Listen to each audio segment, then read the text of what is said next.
What did you notice with the meditation practices that you do now, with everything with Ziva meditation, that was missing from your traditional and more mainstream meditation?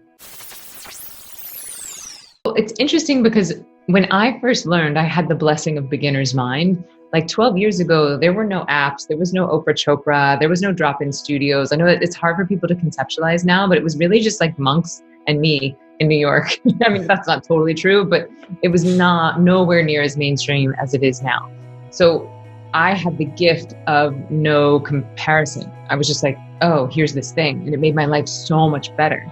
Now, interestingly, what people consider mainstream meditation is the free apps. You know, there's like hundreds of millions of downloads of these different apps and then very little continued usage of them.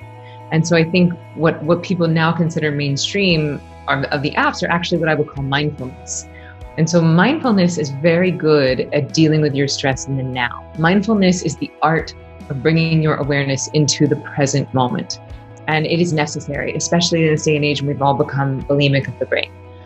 The type of meditation that I teach at Ziva is all about getting rid of your stress from the past. And that's not an insignificant shift, because I would say that eradication of the backlog of cellular stress is really what gives you this surge in cognitive ability, this surge in productivity, because it's that, like we were saying earlier, that chronic low-grade fight or flight thing. Over time, that's what's making us stupid, sick, and slow. And so while mindfulness or doing a free app may create a state change, it might make you feel better in the now, meditation is creating a trait change. It is going in and healing you on a cellular level so that your brain gets faster, your IQ increases, your neuroplasticity increases, your body age reverses, your immune function gets better.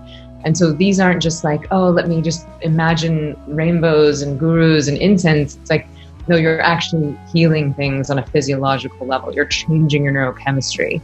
And over time, just like the cumulative effect of stress can be very detrimental, over time, the cumulative effect of meditation can be very beneficial.